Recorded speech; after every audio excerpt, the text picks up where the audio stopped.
los dos habíamos hablado previamente el tema de los refugiados, que nos preocupaba muchísimo, y en realidad la decisión la tomamos una semana antes de ir, es decir, no fue algo que lo organizásemos con mucho tiempo. Sí que nos habíamos documentado y teníamos la preocupación o la idea de ir que se iba formando, pero la decisión la tomamos una semana, 10 días antes. Fundamentalmente lo que nos contaban, que huían de la guerra, de la persecución, de Siria, de Yemen, incluso de países que en principio decías, bueno, no están, o pensábamos que no están en guerra, y sin embargo nos contaban historias de persecución en Pakistán, por ejemplo, pues tiene zonas controladas por los talibanes y pues había gente joven que huía. Sobre todo lo que había era ausencia de autoridad. O sea, no había autoridad, no había policía, no había ejército, no había nada, solo organizaciones civiles y ONGs.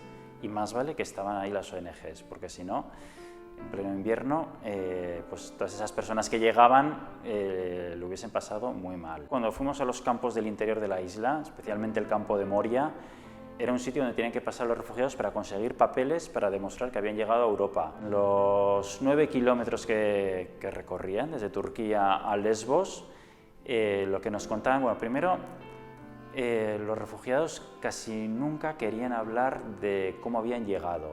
Era algo que ellos costaba mucho que hablasen de eso, pero sí que con algunos hablamos y más o menos decían que entre 800 y 1.000 euros por persona. Y había veces que había barcas pues, que venían 15 miembros de una misma familia, 15.000 euros, es decir, lo habían pagado esa familia por cruzar esos 9 kilómetros. Cuando si yo con pasaporte europeo cruzo desde Lesbos a Turquía, me cuesta el ferry unos 15 euros. Los dinghies son esas lanchas neumáticas muy malas, de muy mala calidad, con dudosa flotabilidad, y ahí llegaban 50. Lo que pasa es que a veces venían en barcos de madera que los sacaban las mafias de desguaces del lado turco y los ponían, y ahí a veces llegaban a venir hasta 300 personas. En unas condiciones, ellos tenían la sensación de que era más seguro porque era un barco de madera, pero en realidad eran barcos que los habían retirado de la circulación porque no tenían condiciones de navegar, y el peligro era enorme, se lo jugaban incluso casi más que con los dinghies.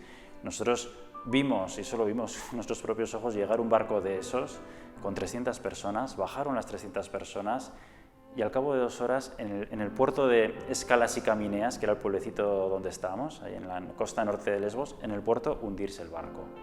Es decir, que eso lo vimos con nuestros propios ojos. Nosotros fuimos, que éramos 3, con una organización que se llama Transpirenaica Social y Solidaria. Y allí en la playa, pues sobre todo, digamos que en el mar estaban con las lanchas de los profesionales del mar, que eran los de Proactiva Open Arms.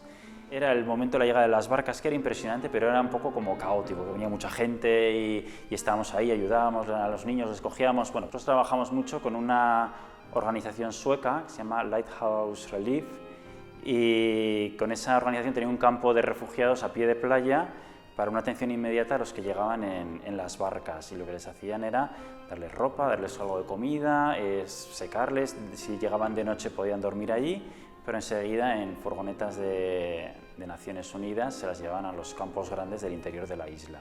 Hasta que no vas allá y no miras a los ojos a las personas que están allá, están llegando en las barcas, pues no es lo mismo. Y teníamos oportunidad de sentarnos alrededor del fuego con la gente que le habíamos ayudado a salir de la barca, y entonces nos contaban sus historias. Y ahí nos contaban historias, bueno, pues que se nos ponían los pelos de punta. Y que les veíamos ya reír al cabo de un rato, contentos que estaban de haber llegado sanos y salvos a Europa, haber pisado Europa. Todavía les queda un camino larguísimo. Alguno de ellos ha llegado a España y tenemos contacto, bueno, pues ahora mismo está en Cataluña, uno de los chicos que les ayudamos a salir de las barcas, y bueno, pues también seguir las historias ha sido también muy bonito, muy impactante. En enero cerraron todas las fronteras para todos los que no fuesen sirios, afganos e iraquíes, y más adelante cerraron para todos. Un poquito ya en febrero se firmaron los acuerdos con Turquía y cerraron las fronteras para todos. Ellos nos esperaban esto de Europa, o sea, las expectativas eran enormes. Por fin estamos en un sitio en el que hay paz. Ellos tenían enormes ganas de trabajar. Los que llegaban entonces a Lesbos eran gente muy preparada, y eso a mí también me impresionaba mucho. Hablabas con ellos en un inglés correctísimo y y eran ingenieros, profesores, médicos, fotógrafos, periodistas, o sea, gente muy preparada que venía de sus países y que simplemente huía de la guerra. Europa oficial les recibía pues con esas alambradas y esas barreras. Y eso que todavía en los días que nosotros estuvimos pudimos entrar en el campo, luego prohibieron el acceso a las organizaciones, a las ONGs, y se convirtió en una cárcel.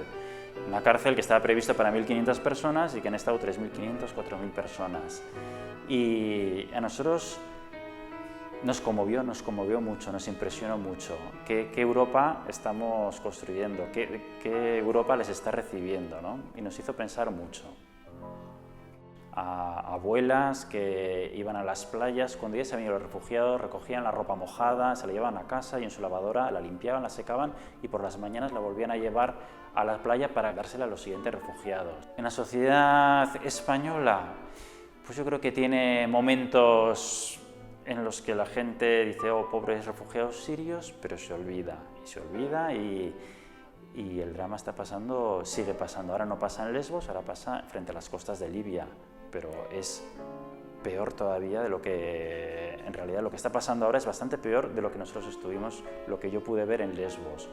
Se calcula que fueron 3.700 personas las que murieron ahogadas y este año ya la cifra ya se acerca a los 5.000. Que mirásemos a estas personas, que seamos capaces de mirarles a los ojos y tratarles como personas.